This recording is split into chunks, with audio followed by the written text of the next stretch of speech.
যে আজি ছাত্র ভাইয়েরা, আমরা ধারাবাহিকভাবে গতকাল আমরা 14তম মূলনীতি পর্যন্ত আমরা আলোচনা করেছিলাম। আজকে এখন মূলনীতি হবে 15 নাম্বার মূলনীতি। 15 নাম্বার মূলনীতি নিয়ে আমরা ইনশাল্লাহ এখন আলোচনা করব। আমার কথা কি আপনারা বুঝতেছেন সাথী ভাইয়েরা? জি। জি হজরত। জি।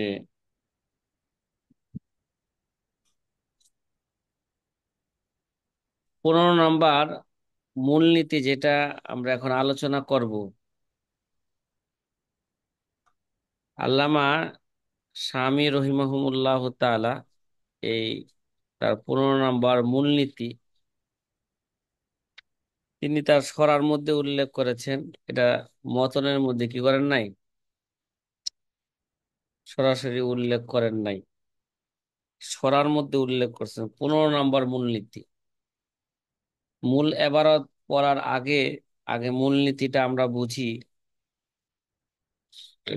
যে সমস্ত কৌল বা যে সমস্ত মাসালাগুলো সরাসরি ইমাম আবু হানিফা রহমতুল্লাহ আলাইহ থেকে কি হয় নাই, বর্ণিত হয় নাই, বা যে সমস্ত মাসালাগুলো আবু হানিফা রহমতুল্লাহ থেকে সরাসরি কি হয় নাই, ইস্তেমবাত হয় নাই, এগুলো দেখা যাচ্ছে, এগুলো উলামায়ে মাশায়েখগণ, ফুকাহায়ে মাশায়েখগণ এগুলোকে পরবর্তীতে ইস্তেমবাত করছেন। তাহলে ওই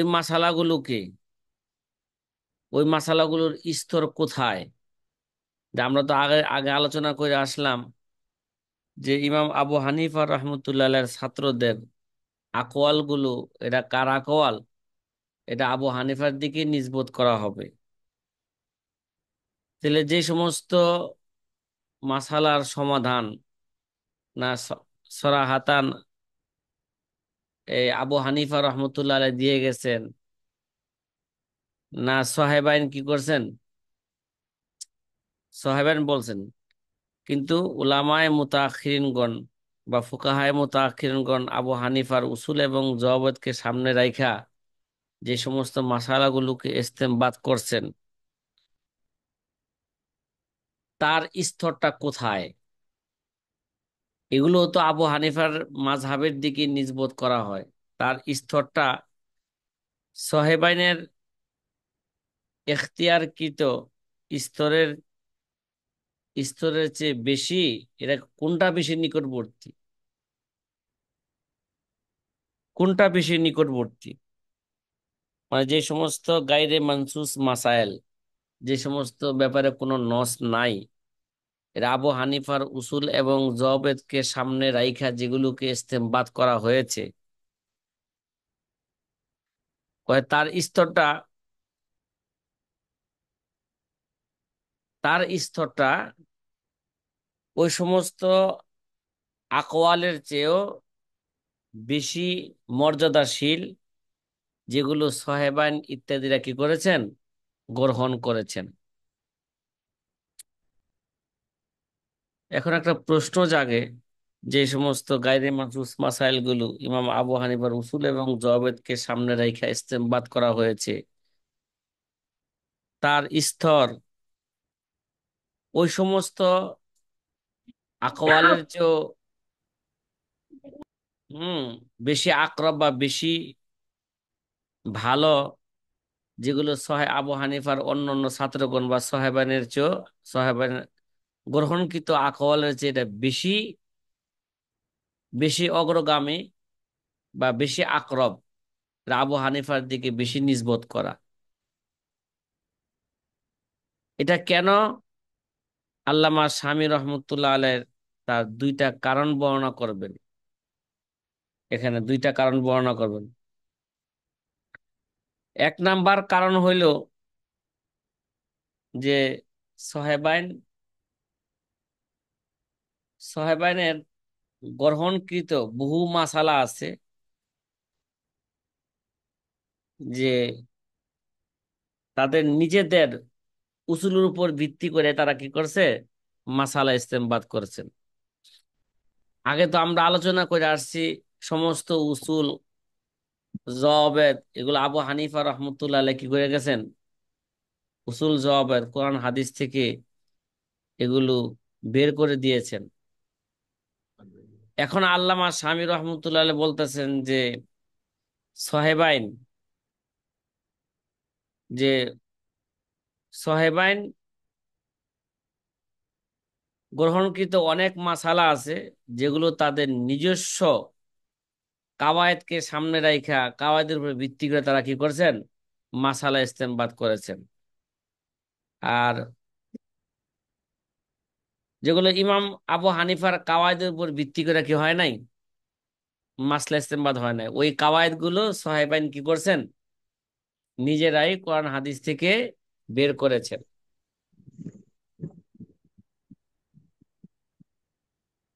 ইমাম শামী রহমতুল্লাহ আলাইহ বলেন যে উসুলে ফাঁকা যারা জানে, বুঝে, তারা সকলেই এই কথাটা জানে যে সাহেবাইন ইমাম আবু হানিফার সকল কাওয়ায়েদের উপর করে নাই, অনুসরণ করাকে তারা নিজেদেরকে বাধ্য করে নাই। এই একটা কারণে, এই একটা কারণে যে আবু হানিফা রহমতুল্লাহ আলাইহির দিকে তাদের মাসালাগুলো নিসবত করা বেশি আকরব, সাহেবানের মাসালাগুলো আবু হানিফার দিকে নিসবত করার চেয়ে বেশি আকরব।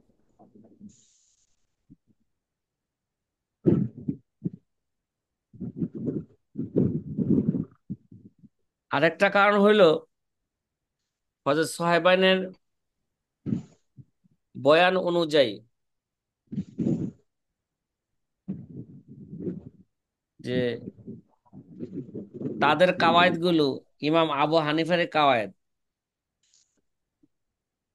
তাদের উসুলগুলো ইমাম আবু হানিফারই বাস্তবে উসুল। এই, তারপরও, ওই, ওঠো, ওঠো, ওঠো, ওঠো, ওঠো, তারপরও যেতে নয়, আবু ওঠো। হানিফার কাওয়ায়েদের উপর ভিত্তি করে যে সমস্ত মাসালাগুলোকে কি করা হয়েছে, ইস্তেমবাদ করা হয়েছে,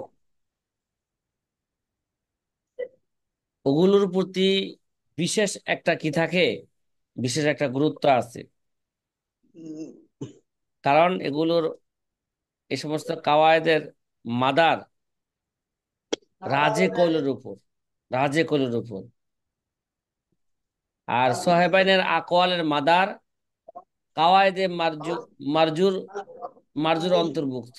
এই কারণে আমাদের উলামায়ে মুতাআখিরিন ও ফুকাহায়ে মুতাআখিরিনগণ যে সমস্ত মাসালাগুলোকে আবু হানিফার কায়দাকে সামনে রেখে ইস্তেমবাদ করেছেন, ওইটাকে আবু হানিফার দিকে নিসবত করা বেশি ভালো বা বেশি আকরব। এবার এই 16 নাম্বার যে কায়দা, যেটা যে দিকে ইঙ্গিত করলাম, এবার আমরা এই কাওয়ায়েদের এবারত পড়ি, প্রয়োজনে আবার এই কায়দাটাকে আবার দ্বিতীয়বার বলবো। দেখেন ওয়াজহিরু, এবার দেখেন আন্না নিসবাতাল মাসাইলিল মুখাররাজাতি ইলা মাযহাবিহি আকরাবু মিন নিসবাতিল মাসাইল্লাতি ক্বালা বিহা আবু ইউসুফ আও মুহাম্মাদুন ইলাইহা। কয় জহরি কথা হলো আন্না নিসবাতাল মাসাইল মুখাররাজাতি ইলা মাযহাবিহি, মানে যেই সমস্ত মাসালাগুলোকে তাখরিজ করা হয়েছে, মানে কারা তাখরিজ করছেন, আমাদের মাশায়েখগণ, মাশায়েখগণ যে সমস্ত মাসালাগুলোকে তাখরিজ করছেন, যেটা যে সমস্ত মাসালাগুলো আবু হানিফা থেকে সরাহাতান মানকুল হয় নাই, এবং এই ব্যাপারে কোনো নসও নাই, কারণ কোরআন সুন্নাহর মধ্যে কোনো নসও নাই, কিন্তু আবু হানিফা রহমতুল্লাহ আলাইহির কাওয়ায়েদকে সামনে রেখে আমাদের মাশায়েখগণ যে মাসালা ইস্তেমবাদ করেছেন, ওই সমস্ত মাসালাগুলোকে আবু হানিফার মাযহাবের দিকে নিসবত করা এটা বেশি নিকটবর্তী, আকরবু, এটা কি বিশের নিকটবর্তী। কোন সমস্ত মাসালা থেকে? এটা ওই সমস্ত মাসালার চেয়ে আকরাবু মিন নিসবতিল মাসাইল্লাতি ক্বালা বিহা আবু ইউসুফ ও মুহাম্মদ। ওই সমস্ত মাসালাগুলোর চেয়ে যে সমস্ত মাসালাগুলো ইমাম আবু ইউসুফ ইমাম মুহাম্মদ রহমতুল্লাহ আলাইহি কি করেছেন? ইস্তেমবাদ করেছেন। কেন কেন? আল্লামা শামী রহমতুল্লাহ আলাই তার দুইটা কারণ বর্ণনা করছেন। স্বাভাবিক নিয়ম হলো, যুক্তি হইল যে মাশায়েখগণ যে সমস্ত মাসালাগুলো ইস্তেমবাদ করছেন ওইটা আবু হানিফার মাযহাবের দিকে বেশি নিকটবর্তী হবে না। যেটা ইমাম আবু ইউসুফ ইমাম মোহাম্মদ আবু হানিফার ছাত্রগণ যেটা ইস্তেমবাদ করছেন ওইটা সে আবু হানিফার মাযহাবের দিকে বেশি কি হবে? নিকটবর্তী হবে। তো ওইটা বেশি নিকটবর্তী না হইয়া মাশায়েখগণ যে সমস্ত মাসালা ইস্তেমবাদ করছেন ওইটাকে আবু হানিফার মাযহাবের দিকে নিসবত করা এটা বেশি আকরব, তার দরজা বেশি ঊর্ধ্বে। এটা কেন? আল্লামা শামী রহমতুল্লাহ আলাইহির তার দুইটা কারণ বর্ণনা করছেন। কয়টা? এক নাম্বার দুইটা, জি দুইটা। এক নাম্বার কারণ বর্ণনা করছেন লিআন্নাল মুখাররাজা মাবনিয়াতুন আলা কাওয়াইদিহি ওয়া উসুলিহি। মানে আমাদের মাশায়েখগণ যে সমস্ত মাসালাগুলোকে ইস্তেমবাদ করছেন, তাখরিজ করেছেন, ওই সমস্ত মাসালাগুলোর ভিত্তি হচ্ছে সরাসরি আবু হানিফার কাওয়ায়েদ এবং উসুলের উপর ভিত্তি কইরাই তারা কি করেছেন? মাসালা ইস্তেমবাদ করেছেন। বাদ করেছেন। আর সাহেবাইন ইমাম আবু ইউসুফ ইমাম মোহাম্মদ রহমতুল্লাহ আলাই তাদের কাওয়ায়দের উপর ভিত্তি করে কি করেছেন? মাসালা ইস্তেমবাদ করেছেন। আবু হানিফার সকল কাওয়ায়দের উপর ভিত্তি করে কি করে নাই? মাসলা ইস্তেমবাদ করে নাই। তারাও নিজেরাও কি করছেন? উসুল এবং কাওয়ায়েদ তারা নিজেরাও তৈরি কইরা তাদের নিজস্ব উসুল এবং কাওয়ায়েদকে সামনে রেখে তারা কি করেছেন? মাসলা ইস্তেমবাদ করেছেন। এবার বলেন যে আবু হানিফার কাওয়ায়েদ কি রাজে নাকি সাহেবান কাওয়ায়েদ রাজে? তা আবু হানিফার জি, আবু কাওয়ায়েদ হানিফা। রাজে। তাইলে জি। আমাদের মাশায়েখগণ রাজে কাওয়ায়েদকে সামনে রেখে মাসলা ইস্তেমবাদ করছেন। আর আবু হানিফার কাওয়ায়েদের মোকাবেলায় সাহেবানের কাওয়ায়েদ এগুলো হচ্ছে মারজু। আর তারা মারজু কাওয়ায়েদকে সামনে রেখে কি করেছেন? মাসলা ইস্তেমবাদ করছেন। এই জন্য আমাদের মাশায়েখগণ যে সমস্ত মাসালাগুলোকে সরাসরি আবু হানিফার উসুলকে সামনে রাইখা ইস্তেমবাদ করছেন, ওই মাসালাগুলোকে আবু হানিফার মাযহাবের দিকে নিসবত করে বেশি আকরব। বেশি কি আকরব। কথা কি বুঝতেছেন সাথী ভাইরা? ওয়াম্মাল জি মাসাইলুল্লাতি আলহামদুলিল্লাহ। ক্বালা বিহা আবু ইউসুফ ওয়া নাহাবুহু মিন আসহাবিল ইমাম ফাকাসিরুম মিনহা মাবনিয়াতুন আলা কাওয়াইদা লাহুম খালাফু ফিহা কাওয়াইদাল ইমাম। যে আগের কথাটাকে আরেকটু সুস্পষ্ট করতেছে যে ওই সমস্ত মাসালাগুলো যেগুলো ইমাম আবু ইউসুফ, হ্যাঁ, ওয়ানাহাবুহু ইমাম আবু হানিফার অন্যান্য ছাত্র গণনা যেগুলো কি করছেন, হ্যাঁ, বলেছেন, কয় ফাকাসিরুম মিনহা ওই সমস্ত মাসালাগুলোর অধিকাংশই তাদের নিজস্ব কাওয়ায়েদের উপর কি ভিত্তি কইরাই তারা মাসলাগুলো ইস্তেমবাদ করেছেন। খলাফু ফিহা কাওয়াইদুল ইমাম, যে তাদের কাওয়ায়েদ গুলো ইমাম আবু হানিফার কাওয়ায়েদের কি মুখালাফ। তাইলে লিআন্নাহুম লাম ইয়ালতাজিমু কাওয়াইদাহু, কেননা আবু হানিফার সকল ছাত্ররা আবু হানিফার সকল কাওয়ায়েদকে তারা কি করেন নাই? লাজেম করেন নাই।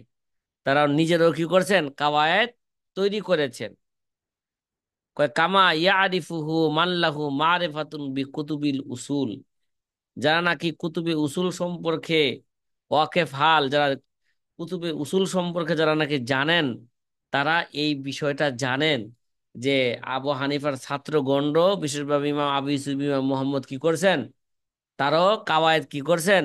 কোরআন হাদিস থেকে তারা নিজেরও কাওয়ায়েদ তৈরি করেছেন। ওই কাওয়ায়েদ গুলো আবু হানিফার কাওয়ায়েদের তুলনায় এগুলো কি মারজু কাওয়ায়েদ। কি কাওয়ায়েদ এগুলো? আবু হানিফার কাওয়ায়েদ হচ্ছে রাজে, আর সাহাবান বা ছাত্রদের কাওয়ায়েদ হচ্ছে কি মারজু। তাহলে আমাদের মাশায়েখগণ রাজে কাওয়ায়েদ গুলোকে সামনে রেখে তারা কি করেছেন? মাসলা ইস্তেমবাদ করেছেন। এই জন্য আবু মাশায়েখের মাসালাগুলোকে আবু হানিফার মাযহাবের দিকে নিসবত করা এটা বেশি আকরব।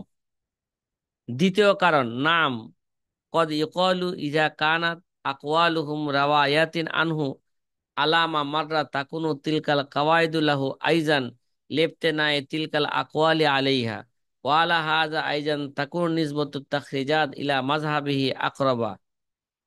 হ্যাঁ, নাম একটা কথা বলছেন, কদ ইউকল, এটা তো পূর্বে বলা হয়েছে, ইজা কানাত আকওয়ালুহুম রাওয়ায়াতিন আনহু, যদি আবু হানিফার ছাত্রগণের আকওয়াল গুলো, তো এটা আবু হানিফার থেকেই রাওয়ায়াত, আলামা মারা যেটা পিছনে গেছে, তাকুনু তিলকাল কাওয়াইদুল্লাহু আইজান, তো ওই সমস্ত কাওয়ায়েদ গুলো তো আবু হানিফার কাওয়ায়দি হওয়া দরকার। লেপতে নাই তিলকাল আকওয়ালে আলাইহা, যেহেতু তাদের আকওয়াল গুলো আবু হানিফার কায়দের উপর ভিত্তি করে হয়েছে। ওয়ালা হাজা আইজান তাকুনু, বলতেছে ওয়ালা হাইজা আইজান তাকুনু নিসবতু তাখরিজাত ইলা মাযহাবিহি আকরাব। তারপরও যে তাদের তাখরিজাত গুলো, মানে মাশায়েখগণের তাখরিজাত গুলো আবু হানিফার দিকে নিসবত করা এটা বেশি আকরব, এটা বেশি নিকটবর্তী। কেন কেন? লেপ্তেনা ইহা আলা কাওয়াইদিল্লাতি রজ্জাহাহা ও বানা আকওয়ালাহু আলাইহা। কেন? তে সোহেবানের কাওয়াইদ গুলো আবু হানিফার কাওয়াইদি মনে করলাম। তারপরও সোহেবান যে সমস্ত কাওয়াইদ গুলোকে গ্রহণ করেছেন বা আবু হানিফার ছাত্রগণ, ওই সমস্ত কাওয়ায়েদ গুলো আবু হানিফার নিকট মারজু কাওয়ায়েদ, এগুলোকে সে কি দিয়েছেন? ছেড়ে দিয়েছেন। আর আবু হানিফা যে সমস্ত কাওয়ায়েদ গুলোকে নিজেও গ্রহণ করেছেন, এগুলো হচ্ছে রাজে কাওয়ায়েদ। তা আমাদের মাশায়েখগণ রাজে কাওয়ায়েদ গুলোকে সামনে রেখে আবু হানিফার মাসলা ইস্তেমবাদ করেছেন। সোহাইবান বা অন্যান্য ছাত্ররা আবু হানিফার মারজু কাওয়ায়েদকে সামনে রেখে কি করছেন? মাসলা ইস্তেমবাদ করেছেন। এই জন্য মাশায়েখগণরা আবু হানিফার কাওয়ায়েদকে সামনে রেখে যে মাসলা ইস্তেমবাদ করেছেন, ওই সমস্ত মাসালাগুলোকে আবু হানিফার মাযহাবের দিকে নিসবত করা এটা বেশি আকরব, এটা বেশি নিকটবর্তী আবু হানিফার ছাত্রদের ইস্তেমবাদকৃত মাসালার গুলোকে আবু হানিফার দিকে নিসবত করার চেয়ে। এই কথা ভাই কি ভাই বুঝে আসতেছে কথা? হ্যাঁ, জি জি, আলহামদুলিল্লাহ। আলহামদুলিল্লাহ। তা আপনারা এতক্ষণ এবারত পান নাই, তারপরে কেউ কিছু বলেন নাই, তার মানে আমাদের মধ্যে জি, কিছু এবার কি আছে? এবার আর পাচ্ছি না তো। এই তো আমি বলার কারণে সেখানে বললেন। হ্যাঁ, স্যার, আচ্ছা। কিতাব আছে। না, কিতাব আছে, সব ঠিক আছে, যে স্ক্রিনে তো দেখতেছে না, যারা যাদের সামনে কিতাব নাই সরাসরি, এরা তো কমপক্ষে এ, বলবে যে স্ক্রিনে দেখতেছি না এবারত। ঠিক আছে, ইনশাল্লাহ সামনে আমরা আরো সতর্ক হব, ঠিক আছে। জি। এইভাবে ইনশাল্লাহ। যদি আপনাদেরকে বলে রাখি, যদি কখনো আমি ক্লাস টাইমে যদি আপনাদেরকে ক্লাস সম্পর্কে কোনো কিছু জানাইতে না পারি, প্রয়োজনে আপনারা সরাসরি আমাকে কি দিবেন? কল দিবেন। অনেক সময় দেখা যায়, গতকাল যেমন এমনিতে ঝামেলা ছিলাম, ক্লাস করতে পারি নাই, না আমি আপনাদেরকে জানাইছি বা আপনারা, আমি আপনাদের বা আপনারা আমার থেকে কি করছেন জানতে পারছেন, কি কলও দেন নাই। আর দ্বিতীয়ত হচ্ছে, যারা মাদ্রাসায় দায়িত্বশীল আছে তারাও এই ব্যাপারে একেবারেই উদাসীন ছিল। তাদেরও উচিত ছিল যে হুজুর যেহেতু আসতে পারে নাই, কেন আসতে পারে নাই এটা খোঁজ খবর নেই, ডাইরেক্ট কল দেই। তো একেবারেই উদাসীন, সবাই যদি এরকম উদাসীন থাকেন, তাহলে তো কাজ সুন্দর হবে না। হুম। এগুলো খুবই দুঃখজনক বিষয়, মানে মুআমালাত, এগুলো আমরা এখনো ভালো করে শিখি নাই, এগুলো আমাদের শিখতে হবে।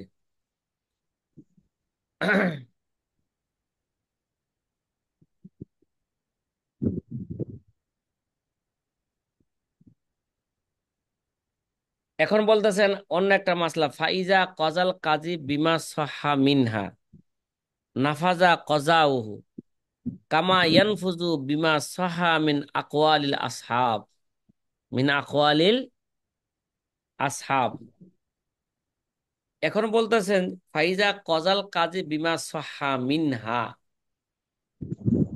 এখন যদি আমার কাজী যদি কোনো ফয়সালা করে, বিমা সহা মিনহা, আর মিনহা মিনাত তাখরিজাত, আমাদের মাশায়েখগণ থেকে যে সমস্ত মাসালাগুলো ইস্তেমবাদ হয়েছে, ওগুলা যদি সহি সাব্যস্ত হয়, আর ওই সহি সাব্যস্ত মাসালার মাধ্যমে যদি কোনো কাজে যদি ফয়সালা করেন, নাফাজা কজা উহু, তার ফয়সালা কি হবে? এরা কার্যকর হবে। এটা কি হবে? এটা কয় কামা ইয়ানফুজু বিমা সাহা মিন আকওয়ালিল আসহাব। কয় আবু হানিফার শাগরেদদের যে সমস্ত কৌল সহি সাব্যস্ত ভাবে কি হয়েছে, প্রমাণিত হয়েছে, ওগুলো দ্বারা কাজী যদি ফয়সালা করে ওইটা যেমন কার্যকর হবে, আমাদের মাশায়েখগণের তাখরিজাত যেটা সহি সাব্যস্ত হয়েছে, ওই সমস্ত মাসালা দ্বারা যদি কাজে যদি ফয়সালা করেন, এই ফয়সালাও কি হবে? কার্যকর হবে। ভাই, এই 15 নাম্বার কায়দা বা 14 নাম্বার যে কায়দা যেগুলো বলা হইল, এগুলোর ব্যাপারে আল্লামা শামী রহমতুল্লাহ আলাইহি বলতেছেন, এগুলো আমি কোনো কিতাব থেকে আনি নাই, কোনো কারো আনি নাই, কিতাব থেকে আনি নাই। এখন সামনে বলতেছে একটা কথা, যে অন্য একটা কথা, ফাহাজা মা জহারা লি তাকরিরুহু, হাজা মা জহারা লি তাকরিরুহু, যে সমস্ত তাকরিরাত গুলো, তাসহিহাত গুলো, হ্যাঁ, আমার থেকে যেটা প্রকাশ পাইলো, ফি হাজাল বাব, এই অধ্যায়ের মধ্যে, ঠিক আছে, এই অধ্যায়ের মধ্যে যেগুলো, যে সমস্ত তাকরিরাত গুলো, হ্যাঁ, তাসহিহাত গুলো এই অধ্যায়ের মধ্যে আমার পক্ষ থেকে কি হইলো, প্রকাশ পাইলো আমার পক্ষ থেকে, কয় মিন ফাতহিল মালিকিল ওয়াহাব। আসলে এগুলো বাস্তবে এরা কার পক্ষ থেকে? এরা মিন ফাতহিল মালিকিল ওয়াহাব, যে ওয়াহাব, মালিকিল ওয়াহাবের এগুলো দানকৃত জিনিস, মানে তার মানে হলো আল্লাহ পাক সরাসরি আমার অন্তরের মধ্যে এগুলো কি করছেন? এলহাম করছেন। ওই এলহামকৃত কথাগুলো আপনাদের সামনে আমি কি করলাম? পেশ করলাম। সরাসরি অন্য অন্য কোন আকাবেরদের কিতাব থেকে আমি এইভাবে কথাগুলো পাই নাই। আল্লাহ তাআলা আ'লামু বিস-সাওয়াব। যেগুলো বললাম এগুলোর সঠিকতার ব্যাপারে আল্লাহ পাকই ভালো জানেন। ওয়া ইলাইহিল মারজিউ ওয়াল মাআব। আর সবসময় কার দিকে রুজু করতে হবে? আল্লাহ পাকের দিকেই রুজু করতে হবে। জি সাথী ভাইয়েরা, আপনাদেরকে যে এই 12, এই 13, 14, 15 নাম্বার কায়দা বর্ণনা করলাম, এটা আল্লামা শামীর প্রথমে কি অন্য একটা কাওয়ায়েদকে বাদ দিয়া এই আলোচনা করেছি। পিছনে একটা কাওয়ায়েদ আমি রেখে চলে আসছি, এবং ওই এবারও তো পড়া হয় নাই। এখন পিছনের একটা কাওয়ায়েদ এবং ওই কাওয়ায়েদের ব্যাখ্যা বিশ্লেষণ এখন আমরা কি করব? করব।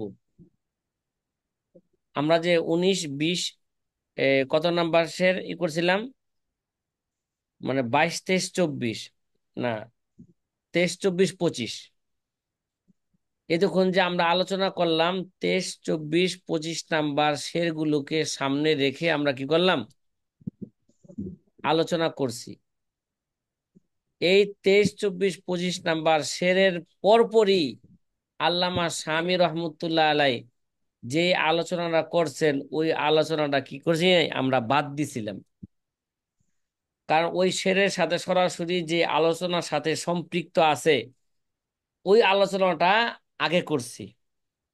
এই শেরের পরপরই আল্লামা শামী যে আলোচনা করতে চাচ্ছেন, ওরা সরাসরি শেরের সাথে কোনো কি নাই, সম্পর্ক নাই। এর জন্য ওই ওই এখানে একটা কাওয়ায়েদও বর্ণনা করছেন, এই জন্য ওই কাওয়ায়েদ এবং ওই এবারত কি দিছি, আগে বাদ দিছি। এখন যে কাওয়ায়েদটাকে বাদ দিয়ে আমরা চলে গেছিলাম, ওই কাওয়ায়েদ নিয়ে আমরা এখন কি করব? আলোচনা করব, এবং ওই কাওয়ায়েদকে সামনে রেখে আমরা তার ব্যাখ্যা বিশ্লেষণ আমরা আমরা এখন জানবো। আমাদের কিতাবের সিরিয়াল অনুযায়ী ওইটা ছিল আমাদের 12 নাম্বার কাওয়ায়েদ। কয় নাম্বার? ওইটা এখন ওইটাকে ওই 12 নাম্বার 12। কাওয়ায়েদকে আমরা ঘোষণা করবো 17 নাম্বার কাওয়ায়েদ। কত নম্বর কাওয়ায়েদ হিসেবে ঘোষণা করব? নাকি 17। 17 না 16? 16। হ্যাঁ হ্যাঁ, সেটাকে আমরা 16 নম্বর 16 নাম্বার কাওয়ায়েদ হিসাবে আমরা কি করবো এখন? এটাকে ঘোষণা ঘোষণা করব। করবো। জি ইনশাআল্লাহ। কথা কি বুঝতেছেন? হুম। জি হুজুর। জি। তাহলে মাঝখানে এই কাওয়ায়েদকে ধারাবাহিকভাবে বলি নাই, কারণ এই কাওয়ায়েদটা আমাদের এই মতনের সাথে কি নাই, সরাসরি সরাসরি মিল নাই আর কি, ডাইরেক্ট। যেমন 12 নাম্বার কাওয়ায়েদ, হ্যাঁ, 13 নাম্বার কাওয়ায়েদ, 14 নাম্বার কাওয়ায়েদ, এগুলো 15 নম্বর কাওয়ায়েদ, 14 নম্বর কাওয়ায়েদ, এগুলো কার সাথে মিল আছে? সরাসরি মতনের সাথে একটা কি আছে, মিল আছে। মতন কি ছিল? ওয়ালাম বিআন্নান আবি হানিফাতা জাআত রাওয়ায়াতুন গাদাত মুনিফা ইখতারা মিনহা বাদাহা ওয়াল বাকি ইখতারু মিনহু সাইরুর রিফাকি ফালাম ইয়াকুন লিগাইরিহি জাওয়াবু কামা আলাইহি আকসামাল আসহাবু। এখন আবু হানিফা রহমতুল্লাহ আলাই এই শের বর্ণনা করার পরে তিনি যে কাওয়ায়েদ বা যে আলোচনা করছেন, সে আলোচনাটা এখন কি হতে যাচ্ছে, শুরু হতে যাচ্ছে। বা এরা আমাদের তারতিব অনুযায়ী আমরা কত নম্বর উসুল বলবো এটাকে? 16 নম্বর হুজুর। 16 নাম্বার উসুল এটা বলবো। তাহলে আগে জি। আমরা 16 নাম্বার উসুলটাকে সামনে রাখি, তারপরে ব্যাখ্যা বিশ্লেষণ পরে বুঝবো।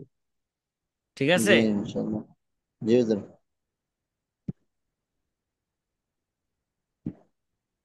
কোন মাসালা সম্পর্কে একই ইমাম থেকে যদি বিভিন্ন আকওয়াল এবং বিভিন্ন রাওয়ায়াত যদি পাওয়া যায় বা মানকুল হয়, ঠিক আছে, মানে একই ইমাম থেকে একই মাসালার ক্ষেত্রে বিভিন্ন কৌল পাওয়া যাওয়ার বিভিন্ন কারণ আছে। কি বললাম? একই মাসালার ক্ষেত্রে একই ইমাম থেকে বিভিন্ন আকওয়াল বা বিভিন্ন রাওয়ায়াত মানকুল হওয়ার কি আছে, বিভিন্ন কি আছে, কারণ আছে। তো একই ইমাম থেকে একই মাসালা সম্পর্কে বিভিন্ন কৌল কেন? একটা মাসালা সম্পর্কে একটা ইমাম, একজন ইমাম থেকে একটা চূড়ান্ত কৌলি কি হবে, বর্ণিত হবে। কিন্তু একই মাসালার ক্ষেত্রে একই ইমাম থেকে বিভিন্ন আকওয়াল কেন কেন পাওয়া যায়? যেমন উদাহরণস্বরূপ, যে জোহর নামাজের ব্যাপারে বলেন, অনেক মাসালা ব্যাপারে আছে, দেখা যায় যে জোহর নামাজ কি এক মিছিলই শেষ হয়ে যায়, নাকি দুই মিছিলের পরে কি হয়, শেষ হয়। এই ব্যাপারে ইমাম আবু হানিফা রহমতুল্লাহ থেকে 4টা কোল পাওয়া যায়। কয়টা কোল পাওয়া যায়? 2টা কোল তো 4টা আমরা কবি। জানি মশহুর, একটা হলো এক মিছিলের, একটা হলো কি দুই 2 মিছিলের। মিছিল। তার একটা কোল আছে যে এক মিছিল, এ, দুই মি- এক মিছিল এবং দুই মিছিলের মাঝখানে, শেষে দুই মাসের মাঝখানে যে সময়টা আছে এটা হলো অক্তে মুশতারাক। এটা কি এটা? এটা অক্তে, অক্তে মুশতারাক। এটা জোহর নামাজও পড়া যায়, আসর নামাজও পড়া যায়। এইটাও একটা কোন। ঠিক আছে? আবার আল্লামা স্বামী দেখা গেছে আল্লামা কাশ্মীর রহমতুল্লাহ আলাইহ এই ব্যাপারে আরেকটা কোল কি করছেন, আবু হানিফা থেকে বর্ণনা করেছে। এবার দেখা যায় একটা মাসলার ক্ষেত্রে একই ইমাম থেকে অনেকগুলো কোল কি হইতেছে, বর্ণিত হইতেছে। কয় বর্ণিত হওয়ার বিভিন্ন কারণ আছে। কি আছে? বিভিন্ন কারণ আছে। হয়তো আল্লামা স্বামী রহমতুল্লাহ আলাই এখানে 6টা কারণ বর্ণনা করছেন। কয়টা কারণ বলেন তো? হুম। আল্লামা স্বামী 6টা। রহমতুল্লাহ আলাই যে প্রথমে 5টা, পরে আরো 2টা, আরো একটা, পরে মোট 6টা কারণ কি করছেন, বর্ণনা করছেন। এটা আমাদের একটা উসুল, যে কোনো মাসালার ক্ষেত্রে একই ইমাম থেকে বিভিন্ন আকওয়াল এবং বিভিন্ন রাওয়ায়াত রেওয়ায়ত হওয়ার বিভিন্ন কি আছে, কারণ আছে। তাহলে বিভিন্ন কারণ মধ্যে আমরা কয়টা কারণ পাইছি? 6টা কারণ পাইছি। এক ছয়টা। নাম্বার কারণ, এক নাম্বার কারণ হইল যে শোনার মধ্যে, শ্রবণের মধ্যে কি করা, শুনতে গলত করা। কথা বলেন না। দেখা যায় আবু হানিফা রহমতুল্লাহ ক্লাসের মধ্যে বলছেন এক ধরনের, ছাত্ররা শুনছেন কি আর এক ধরনের। ঠিক আছে? যেমন কোন একটা মাসলার সমাধান দিতে যায় বলছেন ইয়াজুজু, হয়তো ছাত্ররা শুনছেন লা ইয়াজুজু। অথবা বলছেন লা ইয়াজুজু, ছাত্ররা শুনছেন কি উস্তাদে বলছেন ইয়াজুজু। কথা কি বুঝছেন? মানে কোন জি। শুনতে গলত শোনা, কি ভাই, শুনতে কি শোনা, গলত শোনা। অর্থাৎ কোন মাসালার জবাবের মধ্যে মুস্তাহিদ হা বলছেন, মানে ইমাম আবু হানিফা কি বলছেন, হা বলছেন, উদাহরণস্বরূপ। ঠিক আছে? বা কোন মুস্তাহিদ কি বলছেন, কোন মাসালার জবাবের ব্যাপারে বলছেন যে হ্যাঁ, এটা জায়েজ না না জায়েজ, কি বলছেন, ইয়াজুজু কইছেন, মানে জায়েজ বলছেন। কিন্তু শুননেওয়ালা কি শুনছেন, লা ইয়াজুজু বুঝছেন। ঠিক আছে? তাহলে যে যেটা শুনছেন ওইটাই কি করছেন, বর্ণনা করছেন।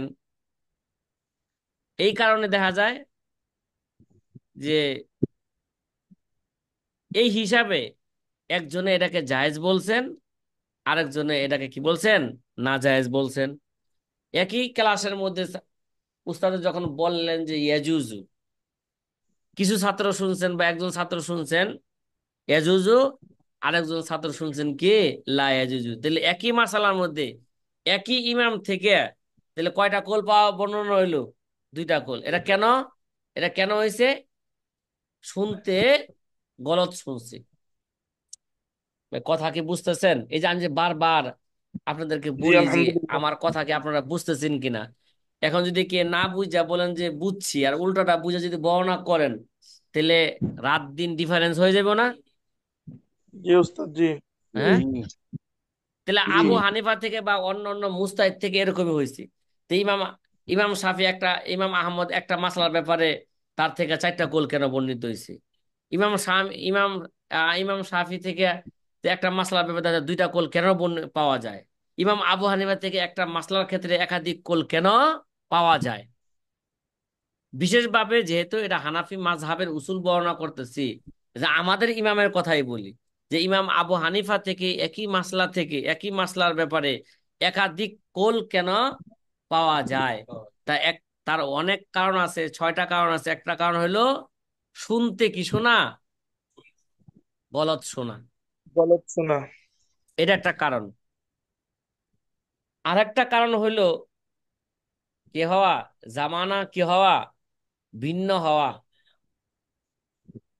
জামানা কি হওয়া ভাই বলেন? হুম। জামানা ভিন্ন হওয়া। ভিন্ন হওয়া। হ্যাঁ। অর্থাৎ কোন মাসালার ব্যাপারে মুস্তাহিদের রায় বিভিন্ন জামানার কারণে, মানে কালের পরিবর্তনের কারণে মাসলার মধ্যে কি আসে, পরিবর্তন আসে। কি ভাই, ওরফের কারণও মাসলার মধ্যে পরিবর্তন আসে না? সামনে আলোচনা করবো আমরা। ওরফ পরিবর্তন হওয়ার কারণে মাসলাও কি হয়ে যাবে ওগা, পরিবর্তন হয়ে যাবে। মানে যেই সমাজে মনে করেন বুঝে যে, যদি বলে কোনো স্বামী যদি তার স্ত্রীকে বলে মাকে তোরা 3 কথা বইলা দিলাম, বা তোরা 3 কথা বইলা দিছি, হ্যাঁ, কোন কোন এলাকায় এই 3 কথা তারা কি বুঝে, 3 তালাক বুঝে। এখন তো ওই জায়গার তো ইমাম সাহেবের মাসলা ঠিক আছে, 3 কথা দ্বারা তালাক কি হয়েছে গা। যেই সমাজে বা যেই এলাকায়, হ্যাঁ, বা যেই জেলার লোকদের মাঝে 3 কথা দ্বারা তারা 3 তালাক বুঝে না, ওই জায়গায় কি ইমাম সাহেবের কথা কি টিকবে? কথা কয় না। তাহলে জি না জামানার উস্তাদ, পরিবর্তনের কারণে মাসলার মধ্যেও কি আসে, পরিবর্তন আসে। পরিবর্তন আসে। আরে ভাই, এই এরকম পরিবর্তন তো আমাদের শরীরের মধ্যেও আসে, আসে না? কথা কয় না। ডাক্তারে জি।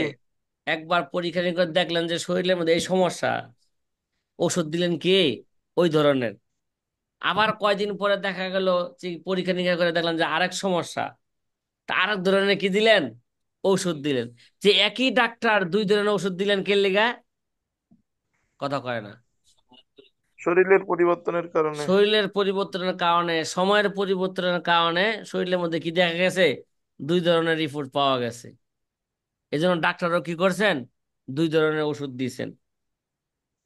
হ্যাঁ, পরবর্তীতে দেখা যায় যে এক সময় একটা সময় হয়ে যায় যে বইলা দেয় যে একটা রোগ ধরা পড়ছে, এটা এটা এটা এটার পরিবর্তন হচ্ছে না, বা এটাই এটা দ্বারাই নিয়ন্ত্রণ করতে হবে রোগ।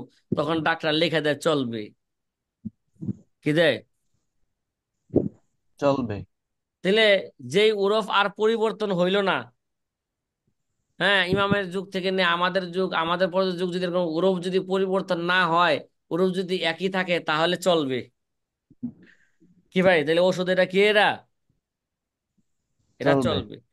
তাইলে কোন মাসালার ক্ষেত্রে কোন মুস্তাহিদের রায়, হ্যাঁ মুস্তাহিদের রায় যে বিভিন্ন হয়, এটা জামানার পরিবর্তনের কারণে, ঠিক আছে? তাইলে কোন রাবি এক জামানা হিসাবে এরা জায়েজ বর্ণনা করছেন, আবার দ্বিতীয় রাবি দ্বিতীয় জামানা হিসাবে এটাকে নাজায়েজ কি বলছেন, বর্ণনা করছেন। এই কারণেও একই ইমাম থেকে একই মাসলার ক্ষেত্রে একাধিক কোল পাওয়া যায়। জামানার কিসের কারণে বলেন? জামানার ভিন্নতার কারণে। ভিন্নতার দিন। কারণে। কথা কি আপনাদেরকে বুঝাইতে পারছি? জি, জি। আলহামদুলিল্লাহ।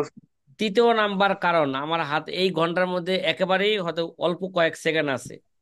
তৃতীয় নাম্বার কারণ সহজে বুঝি, যে কোন সময় মাসলার সমাধান কিয়াস অনুযায়ী দিছেন, আবার কোন সময় ওই মাসলার সমাধানে আরেক সময় কি দিছেন, ইস্তেহসান অনুযায়ী দিছেন। তাহলে কিয়াস অনুযায়ী হওয়ার কারণে এক ধরনের ফয়সালা আসছে, ইস্তেহসান অনুযায়ী হওয়ার কারণে কি আসছে, আরেক ধরনের ফয়সালা আসছে। এই জন্য একই মাসলার ক্ষেত্রে একই ইমাম থেকে একাধিক কল পাওয়া যায়।